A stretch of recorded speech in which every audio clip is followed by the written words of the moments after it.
امروز یک جیم بسیار بزرگ و تقریبا مصارف 1.5 میلیون دلار افتتاح میشه.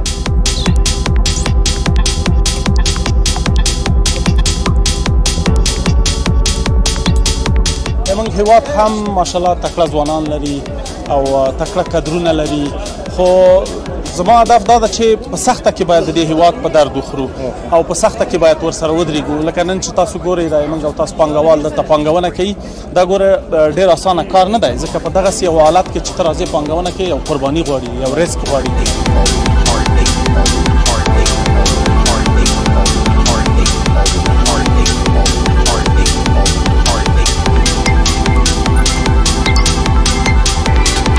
دغه کومه زمینه چې اوس مساعد ده په افغانستان کې د سرمایه گذاري پانګونې په برخه کې او یا د ژوند په برخه کې د امنیت په برخه کې د ټوله نړۍ کې نشته.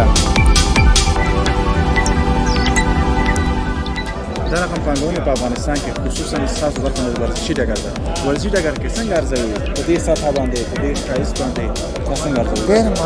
ډېر مسره کومه ټولنه کې چې ورزش ډېرې فساد کې کمی، مواد مخدر استفاده کمی.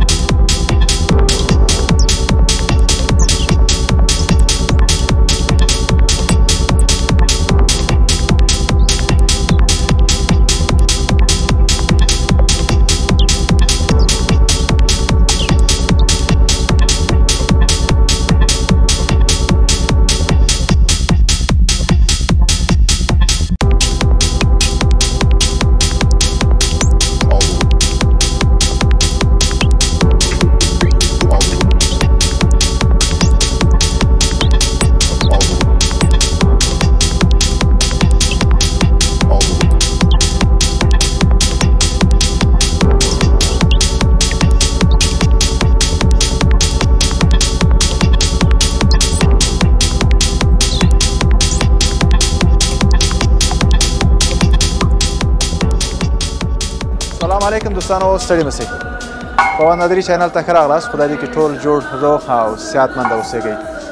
مننه هغه دوستان نه چې زموږ چینل همیشه تعقیبوي، زموږ چینل سبسکرایب کړی ده او زموږ ویډیوګانو لایک، کمنټ او شیر حتما کړئ. دوستانو دا ځای چې تاسو وینئ نن موږ په یو کلب کې یاستو، جیم، چې دا نن اولینه ورځ وه دلته افتتاح سو په کابل کې او ډېر په لویه سطحه باندې تقریبا 1.5 میلیونه ډالر دلته سرمایه ګذاري سوې ده او دا زموږ د ستاسو افغان ځوانانو، افغان زموږ تاسو افغان ورور لخوا دلته پانګونه سوې ده او مننه هغه دوستان چې افغانستان کې پانګونه کوي تر څو هم خصوصا ورزش ډګر کې هم زموږ صحت ته توجه کیږي او زموږ ټول څوک چې ورزش کوي صحتمند به وي او بل په ضمن کې دلته زمینه د کار هم حتما ځوانانو ته مساعد کیږي، خصوصا هره برخه کې او کوم وطنوال چې زموږ بهر کې دي. فعلا په افغانستان کې پانګونې ته زمینه ډېره زیاته زیاته مساعده ده او راسئ خپل وطن کې پانګونه وکړئ تر هغو چې زموږ او تاسو وطن نور هم مخکې لاړ شي.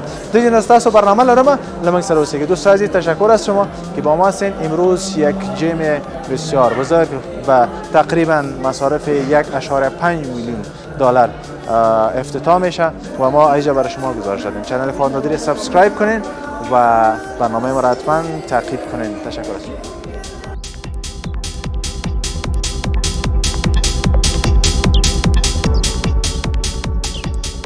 درنالیدونکو بیا هم ښه راغلاست فواد نادري یوټیوب چینل ته. لکه څرنګه ستاسو موږ څنګه ګورئ د افغانستان شخصیت مومند صاحب همیشه ځوانانو پلوی ده او ځوانان چې وطن ته ګوري مومند صاحب همیشه یو مثبت انرژي ترلاسه کوي. ولې دغه انګېزه ورکول په افغانستان کې دا لږ زره کمه سوې ده، خو تاسو چې تلویزیون ته ځئ او رسنۍ ته ځئ هغه ستاسو انګېزه چې ویني ځوانان وطن او انرژي اخلي. ستړی مه شئ مومند صاحب. مننه. ستاسو ښه یاست؟ په خیر صحت ښه ده؟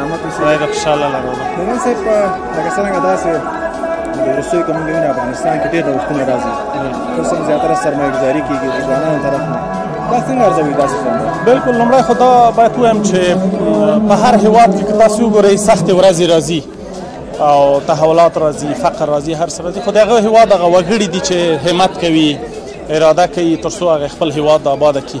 زموږ هېواد هم ماشاءالله تکړه ځوانان لري او تکړه کادرونه لري، خو خو زما هدف دا ده چې په سخته کې باید د دې هېواد په درد وخورو او په سخته کې باید ورسره ودرېږو. لکه نن چې تاسو ګورئ دا موږ او تاسو پانګوال دلته پانګونه کوي، دا ګوره ډېر اسانه کار نه دی، ځکه په دغسې یو حالت کې چې ته راځې پانګونه کوي یو قرباني غواړي، یو ریسک غواړي. ولې دا چې دوی راځي پانګونه کوي په هېواد کې، دا د افتخار ځای ده، دا د ویاړ ځای ده. موږ باید دوی وهڅوو، تشویق کړو، نور تجاران سوداګر زموږ وهڅوو چې تر څو په هېواد کې پانګونه وکړي او دغه پانګونه د دوی نورو پانګوالو ته جرأت د دې ورکوي چې راسي په افغانستان کې پانګونه وکړي او بالاخره په افغانستان کې یو انګېزه ترلاسه کړي. له ټولو ځوانانو نه م غوښتنه ده، همیش ما دا ویلي دي چې سختې به ګالو، قوي ارادې سره به په افغانستان کې پاتې کیږو تر څو دا هېواد جوړ کړو. غیر له هغه نه پردي هېڅ کله وخت دا هېواد نه جوړوي او نه یې جوړه کړې او دا تجربې او تاریخ ثابته کړي. سلامت اوسئ محمد صاحب. په دې وروستیو کې دا ځوانان ډېر ناهیلي شوي دي، اکثره مثلا مخکې به وظیفه لرله اوس بیکاره دي. اوس موږ اکثره ځوانان ګورو چې یو خواته نه یو خواته دوی سرمایه‌ګري کوي. هغه ځوانان چې دوی فقط یوه انګېزه دوی ذهن کې ده چې زموږ هغه سرمایه یا هغه آینده په خارج کې جوړېږي، یا دوی څه توصیه لري یو ځوان په صفت چې دوی څه شی وکړي، ولې دوی ډېر مایوسه سوي دي؟ اصلا موږ او تاسو د 50 کاله که موږ ګورو د جګړو یو غټ بدبختي چې موږ ته راوړله ځوانانو ته په افکارو باندې، دا انګېزه یې ورکړې ده چې هېواد کې پاتې کېدل ژوند نه جوړېږي، بلکې باید لاړ شو اروپا ته ژوند جوړ کړو. خو دا ډېره غلطه انګېزه وه چې زموږ ځوانانو ته ورکړل شوله. وروسته له دې نه زما پیغام هم دا ده چې په خپل هېواد کې که موږ چېرته همت وکړو، اراده وکړو، انشاءالله په ډېرو کمو امکاناتو کولی شو دلته ژوند وکړو، په کمو امکاناتو کولی شو دلته ځان جوړ کړو. په اروپا کې ګورئ سمه ده سیاسي امکانات به تا ته آماده سي، خو هغه کوم امتیازات چې په خپل هېواد کې لرو، کوم قدر او عزت چې په خپل هېواد کې لرو، کوم فرهنګ چې په خپل هېواد کې لرو، هغه ارزښتونه به نورو هېوادونو کې نشته. اوس ډېر موږ ځوانان تللي دي، ډېری اوس پښیمانه دي، ځکه هلته ارزښتونه، هلته فرهنګ، کلتور د دې تر د افغانستان فرهنګ سره ډېر تفاوتونه لري. نو زه ما هدف دا ده چې هر ځوان کولی شي چې دا اراده، دا انګېزه ترلاسه کړي چې په خپل هېواد کې پاتې شي. زه په دې پوهېږم چې دلته به ډېرې سختۍ وي، بیکاري شته، فقر شته، هر څه، خو سره له دې بیا هم موږ او تاسو باید همت وکړو، له اروپایانو یې زده کړو، له جاپان نه یې زده کړو. جاپان کې ډېر بدبختي راغله، له دې نه خو د جاپان خلکو همت وکړي، اراده وکړه، اوس د ټکنالوژي خاوندان دي. موږ هم په افغانستان کې هر څه لرو، او نه یوازې دا چې ځوانان نه، د حکومتونو نظامونو نه م غوښتنه ده، په اوس وخت کې سرپرست نظام نه م غوښتنه ده چې کاري زمینې باید ځوانانو ته مساعدې کړي. موږ او تاسو ځوانان لرو، دوی باید واستوو نورو هېوادونو ته تر څو دوی موږ او تاسو په هره برخه کې تخصص ترلاسه کړي، ځکه په معادنو کې موږ ضرورت لرو، په انجینري کې، په طبابت کې، په هره برخه کې، په اقتصادي برخه کې موږ ضرورت لرو. نو هیله مې دا ده چې ځوانان په خپل هېواد کې پاتې شي او دا زړه ښه نه کړي چې نورو هېوادونو ته لاړ شي، ځکه تاسو ته معلوم ده چې په نورو هېوادونو کې له ډېرو سختیو او بدبختیو سره مخامخېږي. ډېره مننه تاسو. خبرې همیشه تاثیر لري. مننه، خوشحاله ژوند دې خیر رسول. علامتونه.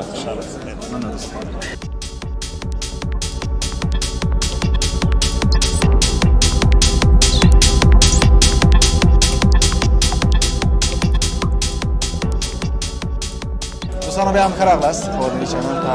څرنګه چې محمد صاحب لیدلي چې هغې سره خو تاسو همیشه اشنا یاستئ او مینه درسره دوستان زیات لري. محمد صاحب تاسو همیشه وینئ هلته چېرته ستاسو هلته به اصلاحات راولئ. ستړي اوسئ محمد صاحب. څنګه یاست؟ ښه یاست انشاءالله. سلامت اوسئ.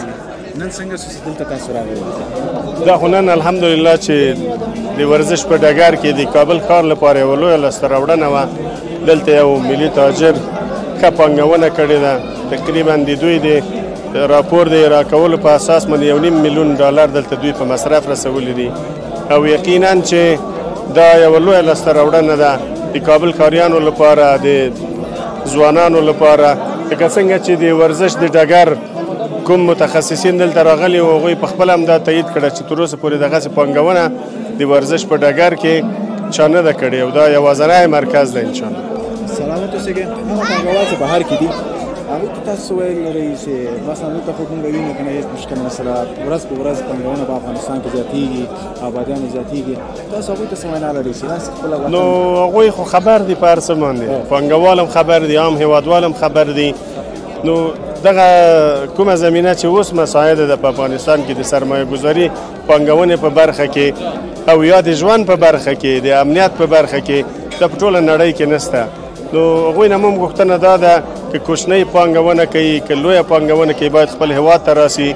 نه یوازې دا چې هغوی به ترېنه ګټه پورته کوي، هېوادوالو ته به هم د کار او د یو حلال رزق ګټلو زمینه مساعدېږي. سلامت شمامه صاحب دا ستاسو تګ هر چېرته دغه تشویق زمینه نوره مساعدوي انشاءالله.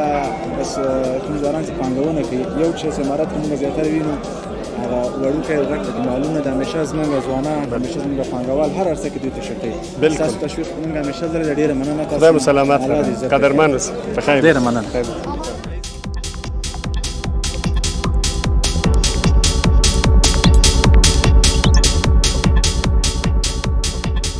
ګران لیدونکي بیا هم فواد نظري چینل ته ښه راغلاست. لکه څرنګه چې تاسو وینئ زموږ د مملکت لوی قهرمان هوتک صاحب زموږ تر څنګ ولاړ ده او زموږ همیشه چې دوی څېره وینو یو خو څېره کې د همیشه خندایي او موږ همیشه ستا په وجود باندې افتخار کوو. همیشه د افغانستان ته افتخارات راوړي دي. سلام هوتک صاحب څنګه انشاءالله سلامت اوسئ. هوتک صاحب څنګه اوسئ نن دلته راغلئ؟ بس چېرته چې ورزش وي نو هلته هوتک صاحب وي. سر کې تاسو سلام مننه. تاسو لیدونکو ته اعلان درنه شروع کوسي نو رښتیا ته خبره چې د ورزش حال باید وسو دا څه افتاګان چې کېږي ځوانان ورزش تشویقېږي د هغو لپاره زمینه مساعدېږي نو باید حضور ولرو باید راسو. دا رقم پانګونې په افغانستان کې خصوصا ستاسو برخه د ورزشي ډګر ده. ورزشي ډګر کې څنګه ارزوي په دې سطحه باندې په دې ښایست باندې دا څنګه ارزوي؟ ډېر ما سره کومه ټولنه کې چې ورزش ډېرې فساد کې کمی مواد مخدر استفاده کمی ډېر نور قصې دي نو دله خطره دا د افغانانو لپاره د افغانستان لپاره ډېر مهم ده او باید ټول خلک باندې فکر وکړي. ورزش تنها دا نه چې سړی ورزش وکړي لاړ فایټ وکړي لاړ مسابقې وکړي. ورزش د خپل صحت لپاره که ډوډۍ چې خوري دغسې هر انسان باید په ځان وګرځوي دا به همیشه صحتمند دی. مننه سلامت اوسئ. هوتک صاحب هغه ځوانان ډېر ناهیلي دي خصوصا مثلا د اکثریت دا په ذهنیت کې ده چې زمونږ هغه کامیابي دا ده چې باید موږ بهر ووځو. تاسو بهر ته هم تللي یاستئ بهر خلک هم تللي دي. تاسو دا ځوانانو ته څه ویل لري یو ورزشکار په صفت باندې؟ ولې ستاسو انګېزه ستاسو خبرې ډېر تاثیر لري؟ مانا ډېر زیاته ناهیلي نه ده پکار که دا دوستان هغه کوم دوستان چې خارج ګوري بلډینګونه او شیان ګوري هغه کې کیف نه وي هغه کې خوند نه وي. افغانستان کې څومره سکون ده څومره آرامش ده څومره خوشحالي ده هېڅ دنیا کې نشته. سلامت اوسئ. په وروستۍ کې پیغام هم څه ده؟ ډېره مننه. ټول ځوانانو ته مې پیغام دا دی چې ورزش وکړئ صحتمند پاتې. سلامت اوسئ.